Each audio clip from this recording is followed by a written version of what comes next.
सीताराम जय जय कृष्ण ने जय माताजी बधाईने। तो फरी पाછી આવી ગઈ છે તમારા માટે નવી રેસીपी લઈને। तो આજે આપણે બનાવવાની છે દહીં તીખારી। तो વિડીયોમાં બધાય કન્ટિન્યુ રહેજો। ચેનલમાં નવા હોય તો લાઈક શેર ને સબસ્ક્રાઇબ કરી દેજો। તો શરૂ કરીએ આજની દહીં તીખારીની રેસીપી। તો દહીં તીખારી બનાવવા માટે પહેલા તો આપણે ગ્રીન પેસ્ટ બનાવી લઈએ। तो मैं अहींया लीला धाणा लई लीधा छे तो मिक्सर जार में एड करी दीए अने लीला मरचा 2 तीखा मरचा अने 2 मोड़ा मरचा। तो आपणे दही तीखारी में लाल मरचा पाउडर नो उपयोग नत करवानो एटले 2 में मीडियम तीखा मरचा लीधा छे अने 2 मोड़ा मरचा लीधा है। बंने वस्तु आपणे मिक्सर जार में क्रश करी लीए। तो धाणा अने मरचानी पेस्ट बनी गई छे तमे जोई शको छो।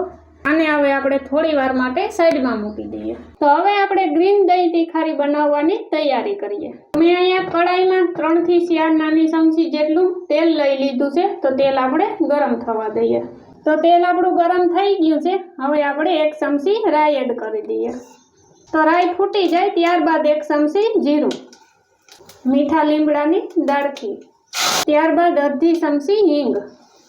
मीडियम गैस उपर आपणे બધું મિક્સ કરી લઈએ।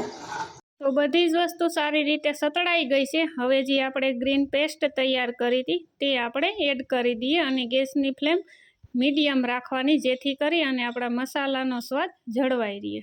તો આપણે ગ્રીન પેસ્ટ નાખ્યા પછી 1 મિનિટ સુધી આપણે સાતળવા દઈએ। તો 1 મિનિટ જેવો ટાઈમ થઈ ગયો છે અને હવે જે અહીંયા આપણે આદુ લસણની પેસ્ટ તૈયાર કરી છે તે આપણે એડ કરી દઈએ અને આદુ અને લસણ તમે બંને અલગ અલગ તો એડ કરી શકો છો। તેને આપણે સારી રીતે સાતળવા દઈએ। તો 1 મિનિટ જેવું થઈ ગયું છે અને બધી જ વસ્તુ સારી રીતે સતળાઈ ગઈ છે। હવે આવશે આપણે મસાલા। 1 ચમચી આપણે હળદર પાવડર એડ કરી દઈએ અને આદુ લસણની પેસ્ટ એડ કરવાથી આપણી દહીં તીખારી ખૂબ જ ટેસ્ટી બનશે। તો આદુ લસણની પેસ્ટ જરૂરથી એડ કરજો।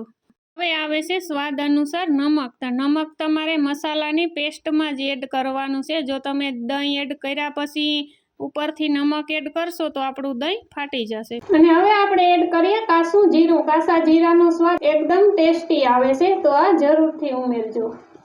तो आपणो जे दही तीखारीनो मसालो छे बधो मसालो सतळाई गयो छे तमे जोई शको छो। अने हवे गैसनी फ्लेम बंद करी अने आपणे 1.5 થી 2 मिनिट सुधी आमने आम रवा दईए ठंडू थवा माटे। तो बधा ज मसाला आपणा ठंडा थई जाय त्यारबाद ज आपणे दही एड करवानुं छे। जो तमे गरमा गरम में दही एड करी देशो तो आपणुं दही फाटी जशे। आ एक खास वातनुं ध्यान राखवानुं। तो 1.5 થી 2 मिनिट जेवो टाइम थई गयो छे अने बधा ज मसाला आपणा ठंडा थई गया छे। तो हवे आपणे दही एड करी दीए अने आपणे गैस चालू नत करवानो। बंद गैस उपर ज आपणे दही तीखारी तैयार करवानी छे।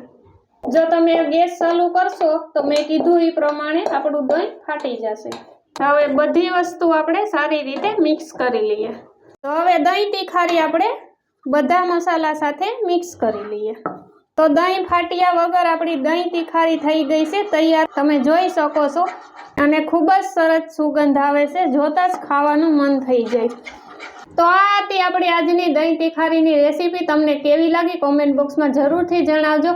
ચેનલમાં નવા હોય તો લાઈક શેર ને સબસ્ક્રાઇબ કરી લેજો। તો ફરી મળીશું નવી રેસીપી સાથે। ત્યાં સુધી બાય બાય।